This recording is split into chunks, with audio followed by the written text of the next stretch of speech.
is Thursday, May 16th, and I am calling our budget and finance budget hearing meeting to order. Thank you all so much for joining us. We were trying to give a few minutes to allow some more committee members to make it, so thank you for everyone that was able to make it. I do have a few announcements, and the teacher in me is repeating these announcements every day because we have different people joining us every day. So we do have budget hearings. Today is the last one for this week, and then we have 2 on next week. Your wish lists are due on May the 23rd for council members, and you will have an edited wish list that is due on June the 6th. That is the version after the public hearing. If you want to make edits to your wish list, you can do so up until June the 6th. These budget work sessions will be starting on May the 28th. So that is the time when the committee will work together and look at everyone's wish list and work through all of the budget requests that we have put in. I did want to remind people that we are having some community meetings. So thank you for those of you who came out to the Bellevue meeting on the 18th. On this past Monday. Our next meeting is on May 18th at the Northwest YMCA, located at 3700 Ashland City Highway, and that will be at 2 p.m. We will have one Saturday, May 25th at the Southeast Community Center, located at 5260 Hickory Hollow Parkway at 10 a.m. And we will have one on Saturday, May 25th at the Hermitage Library, located at 3700 James K. Lane at 2 p.m. Our public hearing will be Tuesday, June 4th during our regularly scheduled council meeting, and that will be at 6:30 p.m. If you are a Budget and Finance Committee member, please put up your yellow sign so that members of the viewing audience will know that you are a committee member. If you are not on the committee, please take down your sign so that we can eliminate confusion. There were some questions that have been asked to departments. We have started to receive some of those answers. Those answers are put in our Q&A folder in the SharePoint. So if you go to nashville.gov on the right-hand side, you will see a picture of Vice Mayor Angie Henderson. If you click on Vice Mayor's picture, that will take you to the council page. There's a navigation bar on your left-hand side.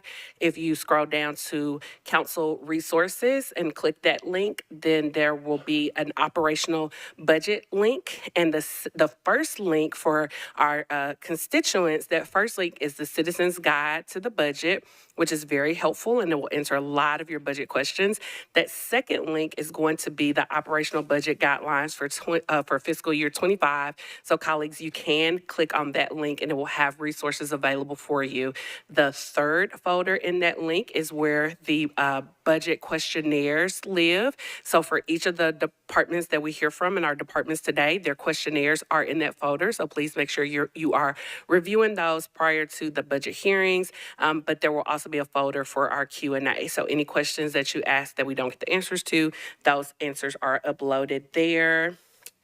And I believe that those are all of my announcements. So joining us for our first presentation is the Board of Education, and we have Dr. Adrienne Battle with us today, and she will have the opportunity to introduce who she has with her today. And thank you to our other elected officials that are here, our school board members, and I'll let Dr. Battle acknowledge you all. And colleagues, for the Board of Education, for their budget, it is in Section I of your budget book, and that starts on page 430. And with that, Dr. Battle, you are recognized. Thank you so much, Chair Porterfield, and good afternoon to this Budget Committee. We appreciate your time and attention to the budget details for the Board of Education. I'd like to introduce who is here with me, our Budget Chair, Board Member Frida Player. I'll be turning it over to her in just a moment, and also our Chief Financial Officer, CFO, Jorge Robles. So you'll be hearing from the two of them, including myself, but I also want to acknowledge two of our other school board members who are here with us. As well. That is Board Member Mays, Cheryl Mays, and also Board Member Berthina Namba McKinney. And at this time, I'll turn it over to our Budget Chair, Ms. Player, who will kick us off this afternoon. Good evening, council members, to Chair Porterfield, Budget Committee, and the distinguished council members, and to the administration. Thank you for having us. This is my pleasure being fourth time as Budget Chair, and over my 4 years in tenure, I really appreciate the relationship the school board has had with the council, and also the mayor's office and Director Crumbo. I would say this could be a different year. And I'm really proud because of the working relationship we have. We are not having the difficult conversations that our other fellow counterparts are having with drastically changing the lives of our employees by having some difficult decisions. And I'm really fortunate of that. And I think that's the great working relationship we've had with Chair Porterfield, with Mayor O'Connell, and Director Cumbro. So I want to publicly give them their thanks because the three of us could be up here having a very different and difficult conversation that we're not having. Also, I would like to say just we have done a lot with our finances. Thank you for the continuity of budget, that we are having a different type of budgeted conversation, and that's thanks to our Director of Schools, Dr. Battle, by reimagining and also being innovative of how we do school budgeting. And because of that, we have been a very successful district, and you have seen the results in our students' test scores. And so we just want to thank you for supporting us. We hope we continue to have a productive and active relationship. And now I'll turn it over to our Director of Schools, Dr. Adrian Battle. Thank you so much, Chair Player. Good afternoon again. I must also echo the thanks and the partnership and support of public education here in Nashville. I think the context is extremely on point, just given the conversations that are happening all across the state and the country with regards to investments in public education. So thank you all so much in advance. I do want to acknowledge many of our leaders and administrators that are here today who've worked so hard and diligently in getting us to the point we are with our budget conversation. So I'll jump right in and first start with grounding us in who we are and how we are coming together as a school community to accelerate outcomes for our students. We always start with our core tenets, just reminding us who we are and where our values are situated as an organization. We surround those core tenets by our focused outcomes, creating coherence in our district of over 80,000 students and over 11,000 employees to make sure that we're clear about the outcomes we want to realize for all of our young people from as early as pre-K through their graduating high school experience as a 12th grader. And then outside of that, you see some of our signature initiatives that we leverage as a district. And I always point this out because it's really lifted across the country when we are having very data informed decisions about our ability to articulate how we plan to support our schools and our school communities to accelerate outcomes for all of our scholars. You've been along with us on this journey, so thank you for all of your support and celebrating the great work of our educators. They're working hard, extremely hard every single day in alignment to our mantra of every student known, and it is paying off in Nashville. And so I won't walk through all of this explicitly in our celebrations. I'll skip the first one because I'll come back to that in just a moment. As you all know, after the close of last school year, we were designated a level 5 TVOS district, which is the highest rating a school district can receive, and we've received that now 2 years in a row, and that actually hasn't happened since 2015 under a new set of academic standards for our students. We're also considered a Tennessee Advancing District, again, 2 years in a row with that designation. We are really celebrating 18 reward schools, including 2 of our schools who went from being priority schools last school year to reward schools in this current academic year, and again, that is no easy feat.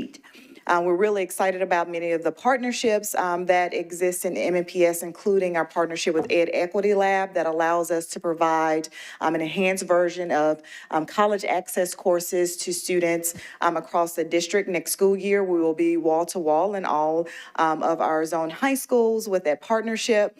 And we're also excited because we have lots of conversations about growth, but also around academics that our students are meeting and exceeding expectations in that regard. And most recently, so going back to this slide, this is really situated in data points and data comparisons here locally in the state of Tennessee. Most recently, we were also excited to hear that MNPS really measures up well across the country when it comes to the pre-pandemic response, celebrating that Metro Nashville Public Schools, our scholars, our educators are ranked 3rd among the top 100 districts, largest districts in math growth for the 22 to 23 school year, and 6th among 100 districts in reading growth from 22 to 23.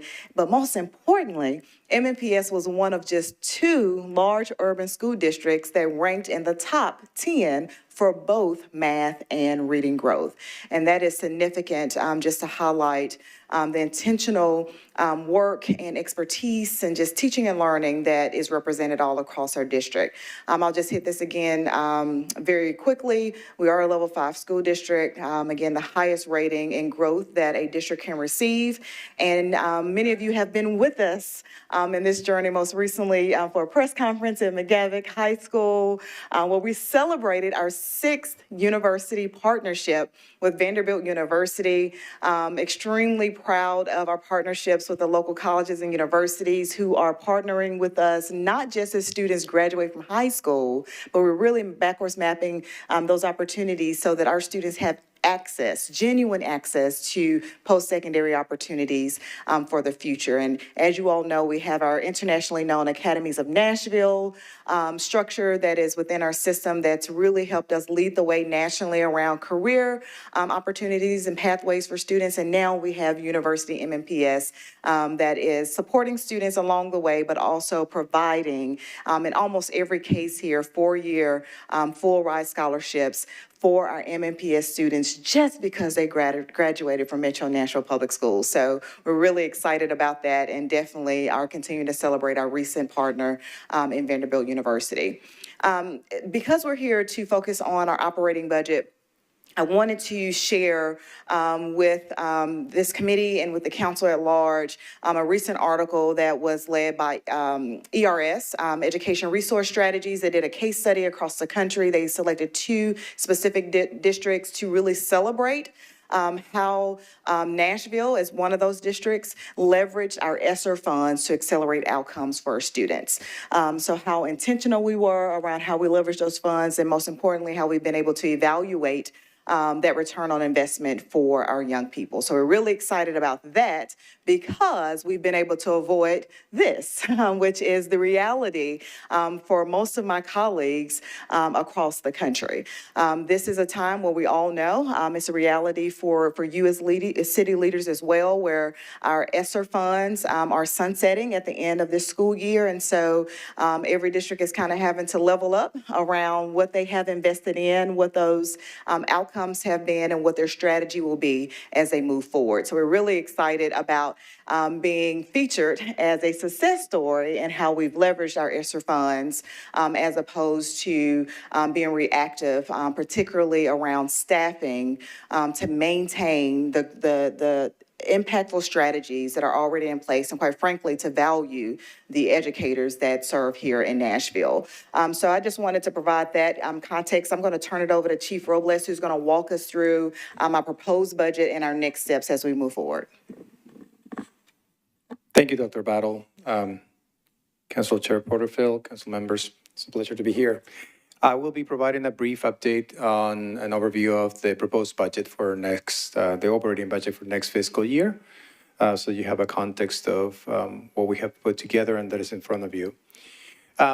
This is a reference of what we had originally put together and our board approved to submit to then our work with the mayor and his team, which essentially encompassed $63 million to add it to our operating budget. And it did not include cost of living adjustments. As the mayor presented his proposed budget to you all, the allocation to MNPS constitutes $41.6 million in total, plus for our operating budget, plus a one-time funding of $18 million that is going to allow us to continue the critical purchase of textbook material for our students.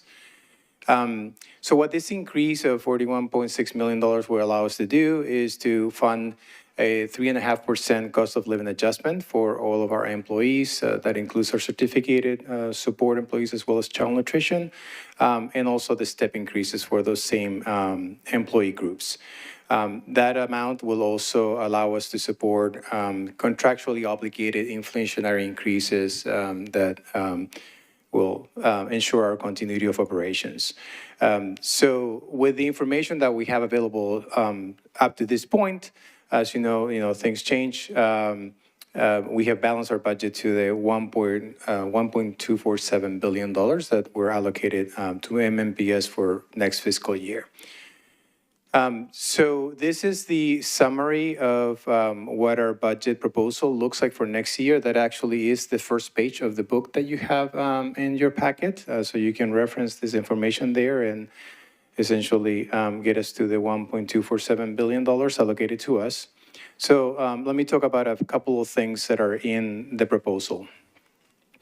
As I referenced, the funds for our textbook adoption, the $18 million, those are not in the operating fund. Those are coming as a one-time allocation that is coming out of the Metro General Fund surplus, which we're very grateful for. We will be utilizing $6.8 million of the funds allocated to us to continue critical work and sustain the contracts that have inflationary increases in them. And we will be working on budget cuts that we'll identify that we have estimated approximately to $15 million as the budget is considered and approved by Metro Council, but also as we wait for the information that is still to come from the state on TISA allocation. So TDOE, that information comes later in the year, which constitutes part of what our funding is for next fiscal year. Now, in addition to that, I think it's important for you to know that we, as Vice Chair Player referenced in her remarks, we're grateful that we have access to this ESSER bridge funding. There's a number of critical initiatives that have been supporting all the amazing results that Dr. Battle referenced. And these funds that are one-time fundings, that is a one-time fund from our fund balance, will be allow us to support over next year those initiatives. Also, we have the remainder of ESSER dollars. These are the federal ESSER dollars that we will be continuing to utilize, leveraging some of the context on the liquidation. There is, in the ESSER Bridge Fund, there is an additional $18 million that does require Metro Council allocation, provided the fund balance requirements are met. $11 million, sorry. And we want to know that that is part of what we're leveraging for in the bridge funding. And what you see there is a list of examples of critical programs that these funds, we have leveraged the ESSER dollars now. We're going to be able to leverage the bridge funding to continue the work that is actually making a difference for all of our students in Nashville. And as you know, we're now at this point, we're holding the budget hearing right now. And then as council members vote on the budget, we will make then the necessary adjustments and continue to work with the mayor's team to make sure that we have a balanced budget. And I'll turn it over to Council Chair.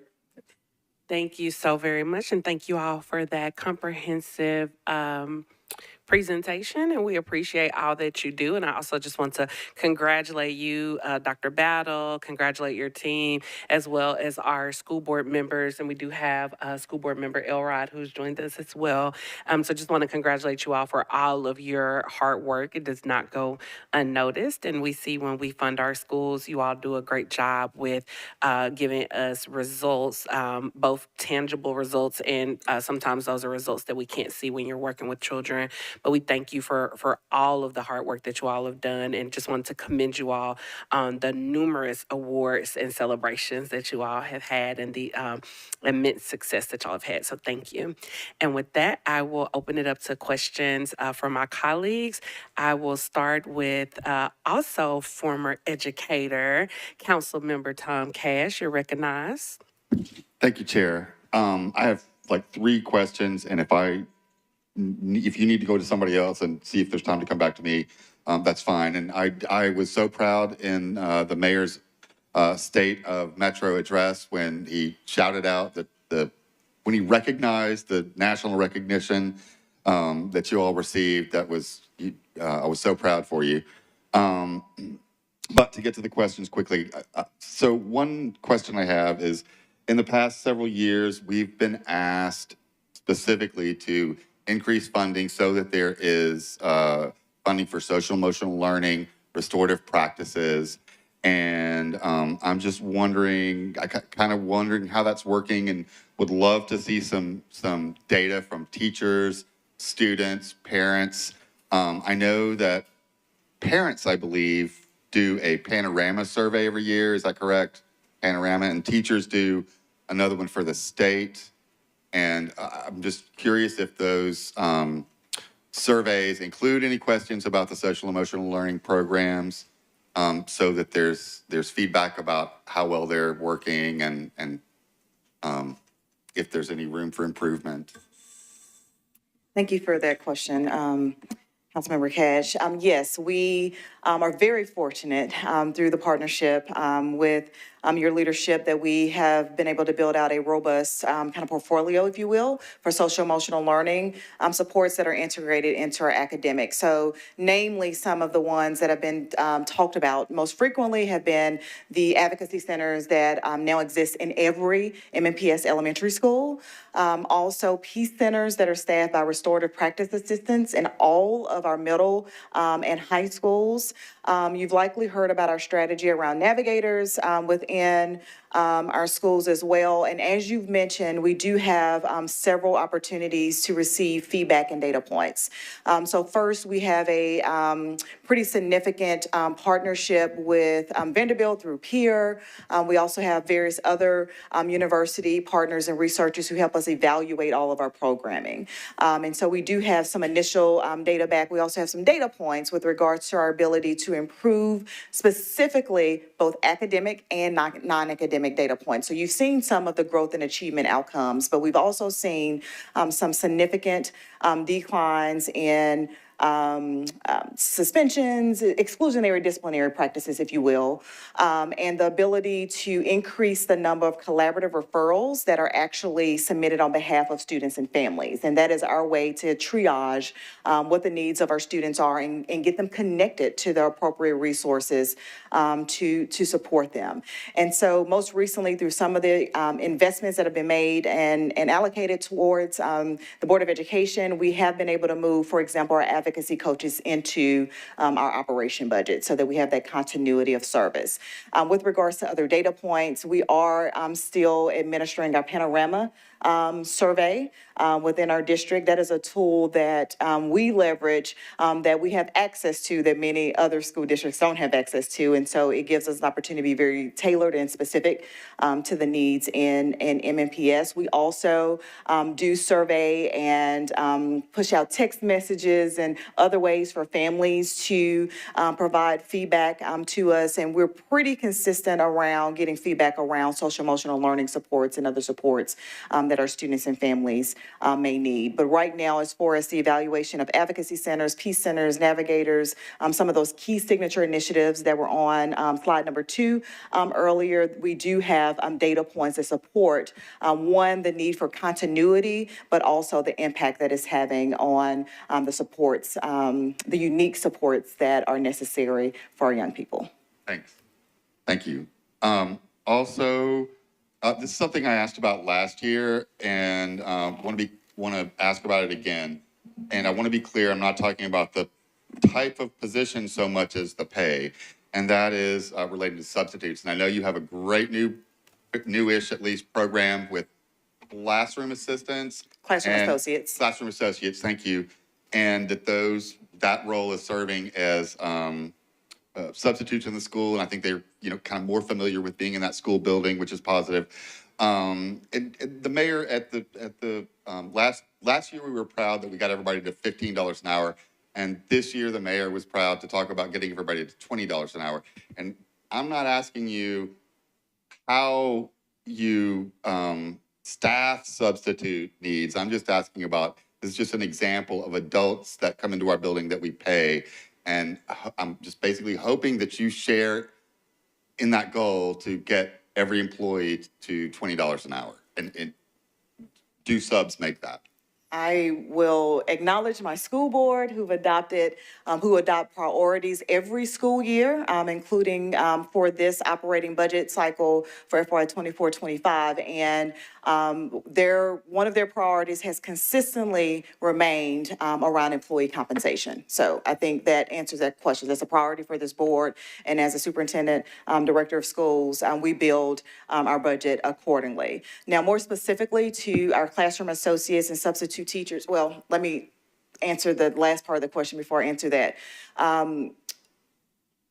There are a number of positions. I think it was 2 budget cycles ago.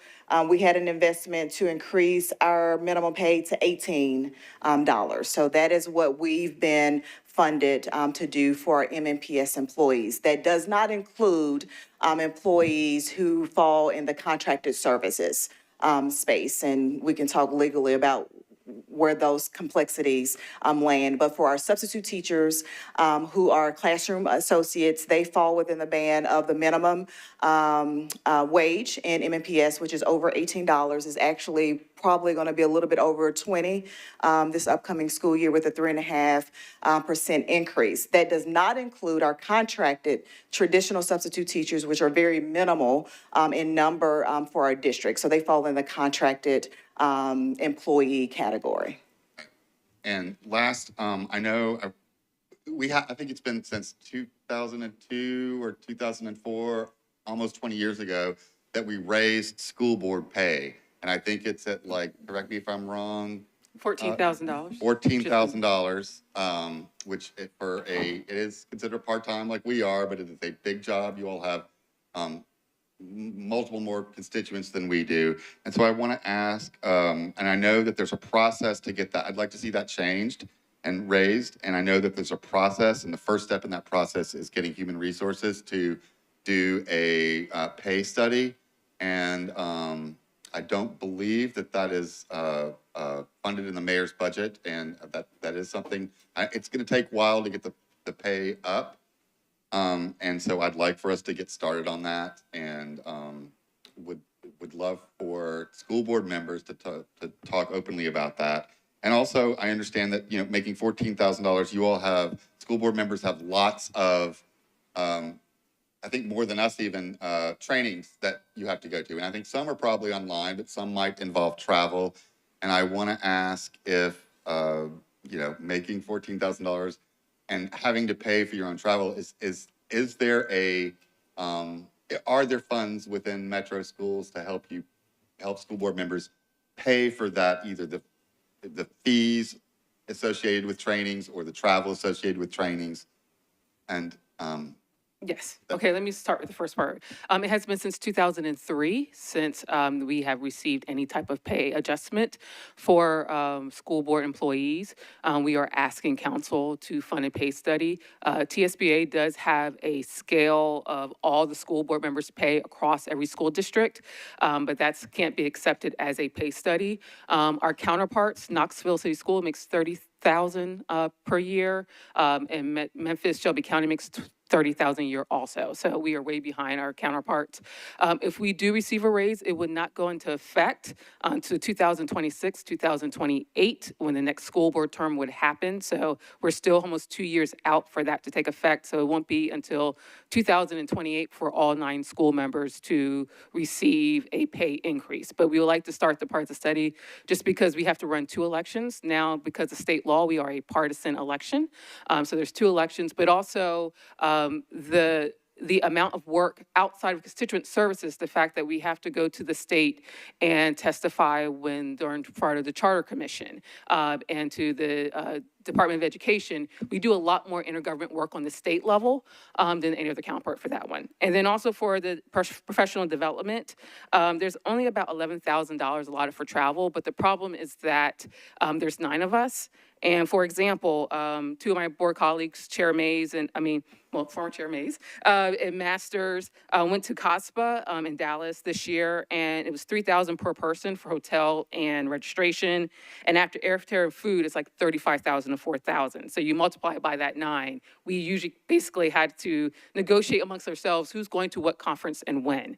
And that doesn't cover the legal conferences that TSBA require in Gatlinburg, where we have to go to Gatlinburg as in person and it's a multi-day aspect. So part of it is we have to do 20 hours of professional development required by state law every year, and does not include to be in conferences to either support our director in schools, but also be with colleagues with the same size school district, because unfortunately, it's just us in Memphis that have the comparable size and the challenges that we have, and dealing with policy and innovative networks to create that. Thanks. Now, correct, if there's anybody, if I say something incorrect, somebody feel free to jump in and correct me, but it is up to the school board to fund that function on a line item in your budget or within some other line item in the budget. So, but know that this council person is saying school board members should not have to pay for their own travel and professional development when it relates to their job.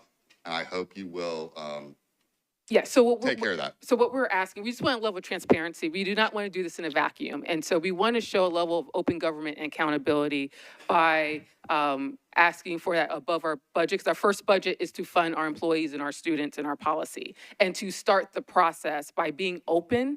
And as we start the next process, we will create it part of our line item and increase it as part of our continuity of budget. But we want to be transparent and show a level of accountability to another body and be transparent. So that's why we want to have this conversation with council, with the mayor, to show that we're just not here padding our, our line item so we can go to a conference somewhere and have fun. It's a cost of your job. Yes. Thank you, Chair, for letting me ask all my questions. You are welcome. And I did want to share that we did have a presentation. The Women's Caucus did have a presentation from the school board members in which we also discussed some of these things. So we are aware, and we are definitely looking at that. I did also want to acknowledge that school board member O'Hara Block is with us as well. And in the audience, we do have several MNEA members who have joined us. And I also wanted to shout out MNPS Teacher of the Year, Bobby Negron is with us as well. So congratulations, Bobby. And next in queue, I have Councilmember Allen, followed by Councilmember Quinn Evans Siegel. Councilmember Allen, you're recognized. Thank you, Madam Chair, and thank y'all for all you do for our children. Literacy is one of your 4 outcomes, I think is the terminology that you use. And in looking through the budget, I see $1.7 million for literacy pulled out in the budget, and I'm sure it's worked in many, many, many other places. Can you talk about what that 1.7 million covers? I might be able to tell you where it lands. And then how else we have an emphasis on literacy to ensure that that's the outcome that we're looking for. Thank you for your question, Councilwoman Allen. So as we're looking through to find that specific line item, so again, this is another huge thank you, because 3 budget cycles ago, council allotted us an investment to fully purchase and implement our literacy curriculum. Page 10. Yes, and it was page 10. That was a change in practice for us, and being able to fully adopt our literacy curriculum. And through that process, we've been able to have that continuity of resources, services, and professional learning available for our educators. And so that's just a positive nod in the right direction. I also want to, that's a line item, okay. 2232. Yeah. Okay, so I'll finish this and then we'll go to that. Okay. The other component is, if you look at both the continuity of operations and you look at our fund balance plan. So our belief is, and this is really research back, that Tier 1 instruction is what's most critical for our young people. And we're seeing that emphasis and that strategic planning for all of our learners, whether they be elementary, middle, or high school, is paying off in student outcomes. So Tier 1 instruction is important. You also see some investments around student interventions, meaning if students are not meeting or exceeding those standards, how we intervene to create a greater opportunity for students to get there by the end of the year. You also see, for example, one of our signature initiatives around our Scholars Portfolio, which is also focused on literacy and math. So both in one-to-one tutoring, one-to-one and small group tutoring for our students. We have lots of evaluative data that demonstrates that being a positive strategy for students who are not where they need to be as we assess them with our benchmark assessments. We also have our Promising Scholars portfolio budget item, which includes that summer enrichment opportunity for our young people at no cost. That happens in June. We have close to 19,000 students set to participate in that this summer. You also see an investment around our Enriching Scholars program, and that is very targeted based upon the unique needs of our students all across the district. And so you'll see a combination of literacy investments across our entire budget. Some of that falls within our schools department, our teaching and learning department, our student services department, our strategy department. So you will see that investment spread out there. But more specifically to page 10, line. Okay, this specific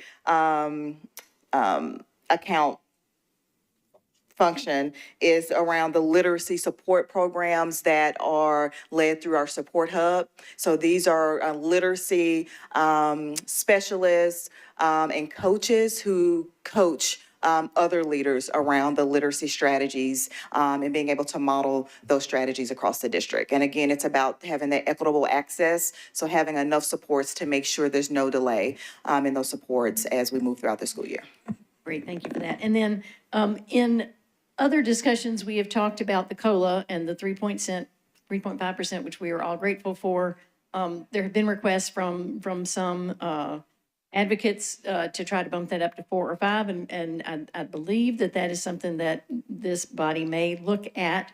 Last year, we messed up and didn't communicate well on that. So if we were to, for the part that we can deal with, be able to make that, and I'm not promising that we can, but if we were, and we communicated properly as we should have, is that something that could also happen to the school employees? And if so, would y'all need us to give you the money to make that happen?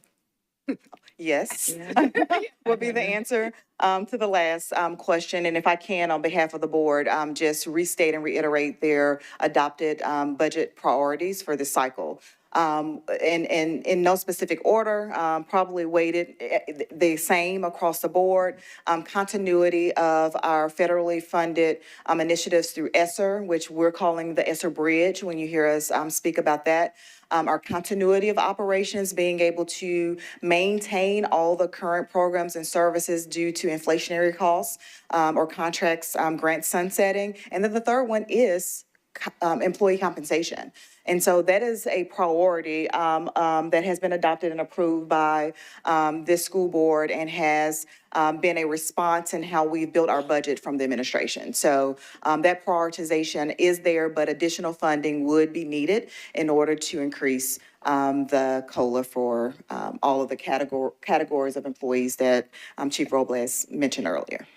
And someone could provide us with that number in case we needed it. Yes. Okey-doke, thank you.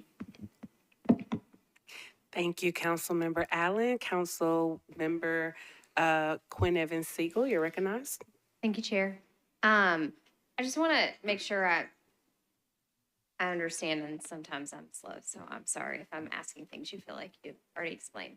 But the 77 million is not a part of the 5.2%, right? When we talk about increase in overall budget, it's totally separate from that. And Councilmember Evans Siegel, can you put your mic closer when you speak? I think we heard the question, but it was kind of going in and out. Thank you. So the answer is yes, Councilmember. The 77 million is what Dr. Battle was referring to as the bridge funding, which is one of our board's priorities, and that will allow us to provide continuity to all the critical programs that we have been funding through ESSER. And now we would be leveraging this one-time dollar amount from the fund balance to have continuity to those programs. Thank you. And then there's also 18 million in one-time fund balance transfer for textbooks. Is that also outside the 5.2%? Yes, the $18 million is a one-time funding from Metro to outside of our operating budget to fund textbook adoption. So I think this is just helpful for folks to hear. We are, effectively, your budget is a little over 13% increase, but you can't provide the salary increases that my colleague has talked about, or like increase the salary for our school board members. This is just really to maintain services.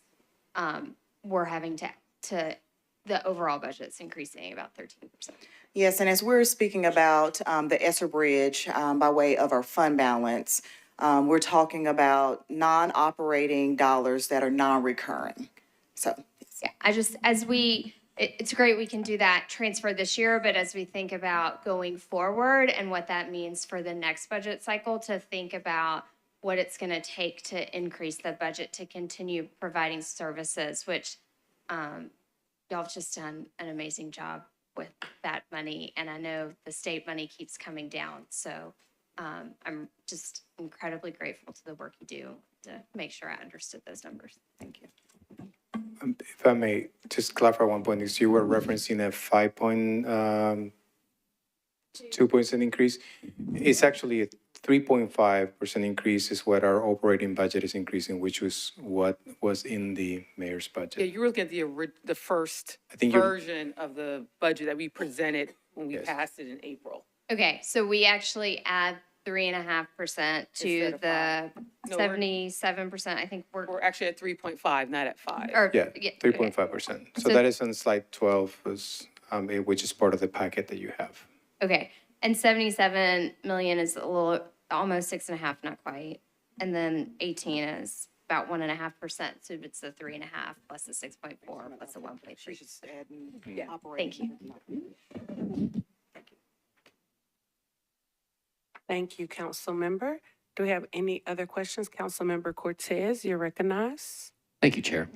And thank you for all you do in coming and speaking with us today. I'm an educator myself, and I'm a big believer in public education. As you know, revenues are coming back down to earth. If we were to, this is more of a general question and for planning, if we were to find extra dollars, where would you put them to get the biggest ROI? Where do you feel that would be best used? And I also have one more question after that.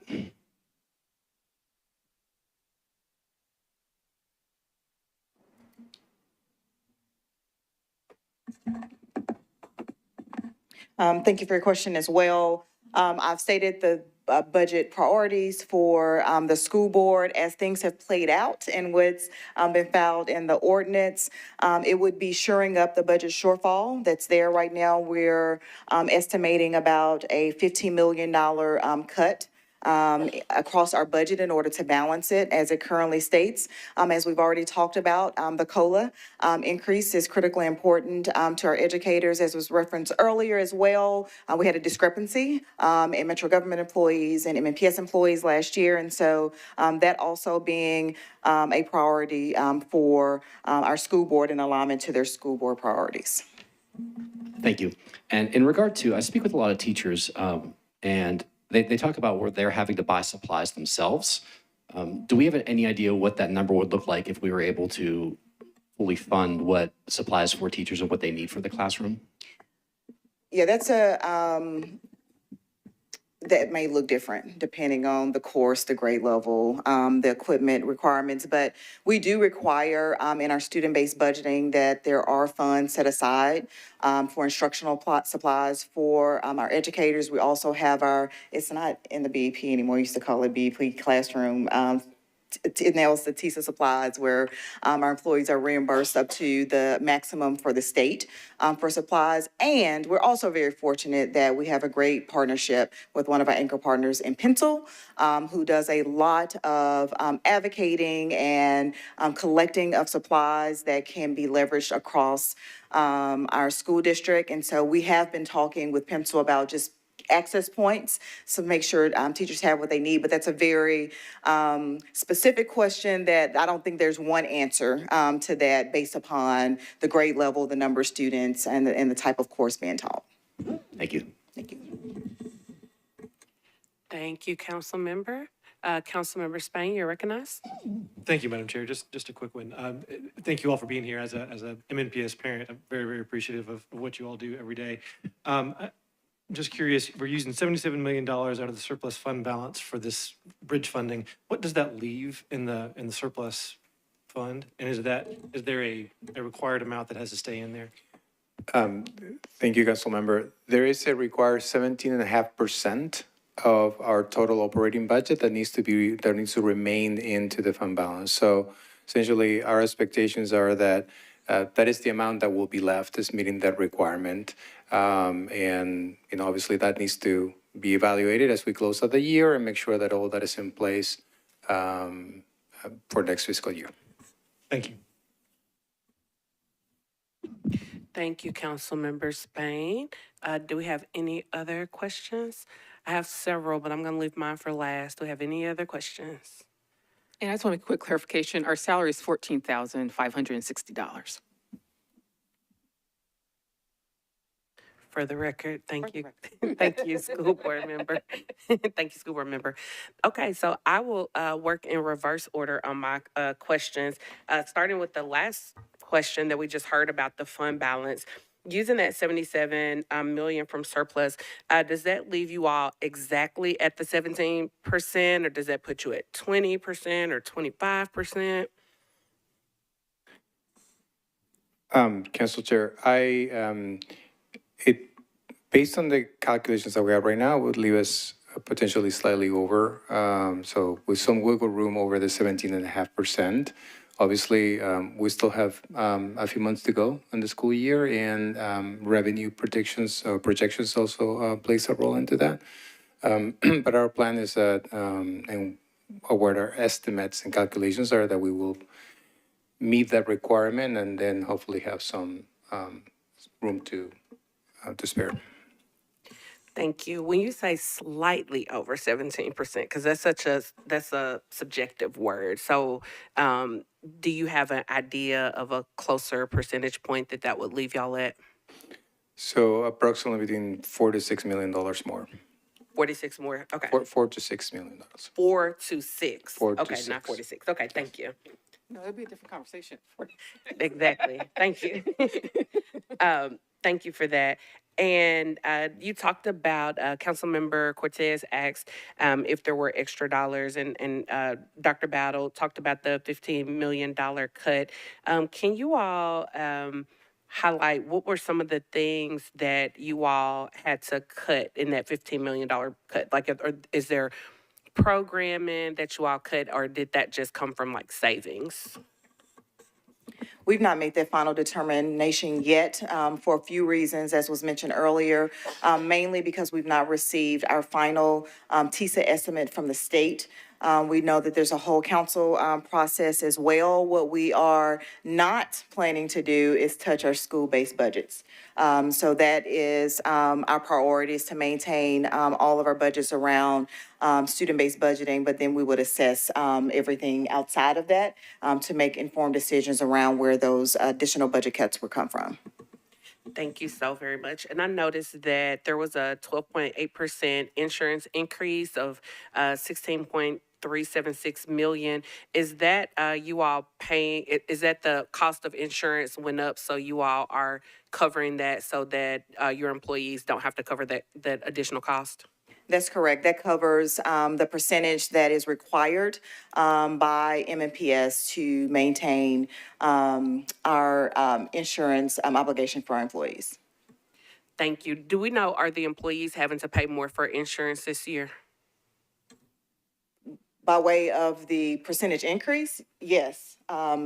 Due to what we're seeing, and I probably should let our budget chair and insurance trust members speak to this, but by way of just inflationary costs that we're seeing, we're also experiencing a high volume of claims and access to the insurance program. And so by way of that, we are anticipating, estimating an increase on both us as a school district and the employee.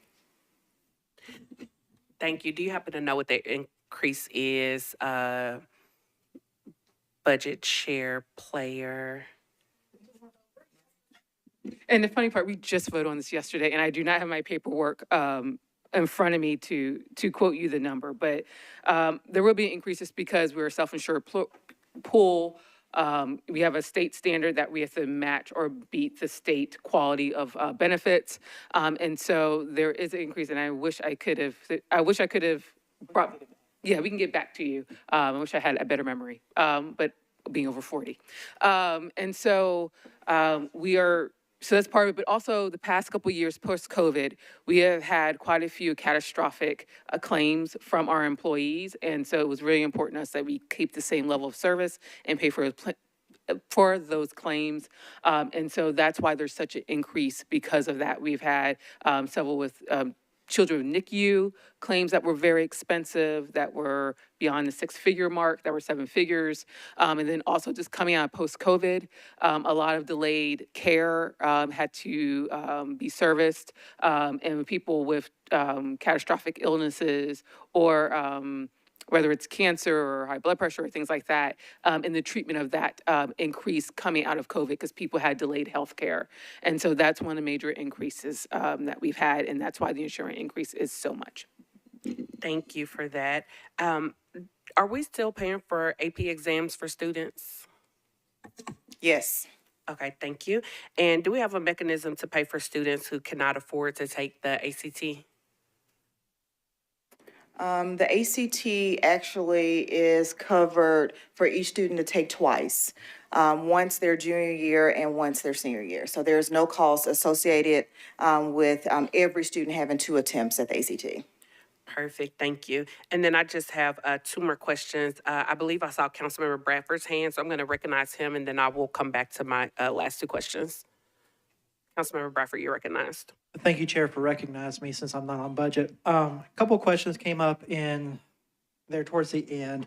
So last council, we worked really hard to, build up the savings both at the city and for MMPS. And if I'm understanding everything correct, of the 77 million fund balance that you're looking to spend, 66 of that came from what we put in the savings account last year, correct? That's correct.